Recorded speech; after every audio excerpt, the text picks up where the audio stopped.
మూర్తయే నమః ఆదిశేషాయ నమస్తుభ్యం అనంతబలదాయకం నమోऽस्तु పద్మనాభాయ నాథానాం పతయే నమః సర్వేభ్యో మహాజనభ్యో మాతృపితృదేవతభ్యో ఆచార్య దేవతభ్యో నమో నమః హరి ఓం విశ్వావసో నామ సంవత్సర ఉత్తరాయణ శిశుర్ఋతో మాఘమాస కృష్ణ పక్ష దశమి ఈ రోజు ప్రస్తుతం ఇక మధ్యాహ్నం వరకు జ్యేష్ఠ నక్షత్రమే ఉంటుంది. నిన్నటి తారాబలమే ఈ రోజు కూడా. అయితే ఈ రోజు గురువార దశమి. గురువార దశమి అంటేనే ఇక విజయానికి సంకేతం. ఈ రోజు మనమందరూ కూడా విశేషంగా మంత్రబలంలో జ్యేష్ఠాయ నమః అనే నామాన్ని జపించాలి. జ్యేష్ఠాదేవి నామస్మరణ జపించడం వలన మనలో ఉన్న అజ్ఞానం దూరం అవుతుంది, మనకు పట్టిన అంధకారం దూరం అవుతుంది, మనకు పట్టిన దృష్టి దోషం దూరం అవుతుంది, మనపై ఏదైనా నెగిటివ్ ఎనర్జీ ఉంటే అది దూరం అయిపోతుంది.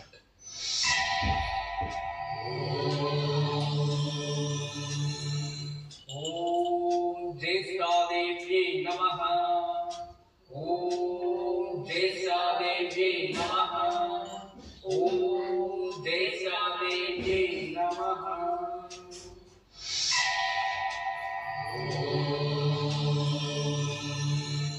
మన మాటలు ఇతరులకి నచ్చనప్పుడు మనం మౌనంగా ఉండాలి. ఎప్పుడైతే మనం ఇతరులకి నచ్చట్లేదో లేదో వేరే వాడికి మనం నచ్చట్లేదో మనకి వాళ్ళు నచ్చట్లేదు అంటే వారికి దూరంగా ఉండాలి. గుర్తుపెట్టుకోండి, మన మాటలు ఇతరులకి నచ్చట్లేదు అంటే మౌనంగా ఉండండి.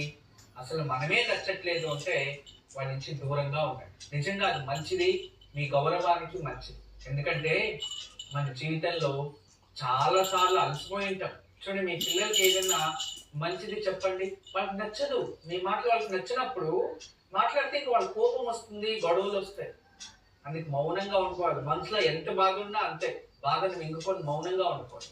మనమే నచ్చట్లేదు అంటే వాళ్ళ నుంచి దూరంగా ఉండడానికి ప్రయత్నించండి. అంటే మీకు అందరికీ తెలియచేసేది ఈరోజు మంచి మాట చాలా అర్థమిస్తుంది. ఈ మాట మనం ఒకరిపైన ప్రాణమే పెట్టుకో ఉంటాం, వాళ్ళే మన జీవితం అనుకో ఉంటాం, వాళ్ళపైన చాలా ఆకాంక్షలు ఉంటాయి, వేరే ఇంకేదో ఎక్స్పెక్టేషన్ ఉంటుంది, ఏదో ఒక ప్రేమ.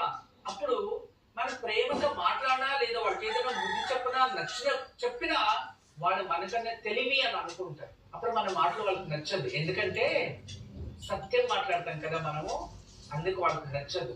అబద్ధాలు చాలా తీయగా చెవుల్లోకి ఈ ఒక నెయ్యి పోసి ఈ లోపలికి పంపిస్తే ఎలా మెత్తగా వెళ్తాయి, బాధ లేకుండా అలా వెళ్తాయంట అసత్యాలు. కానీ సత్యం చాలా చేదుగా ఉంటుందంట, ఘాటుగా ఉంటుందంట.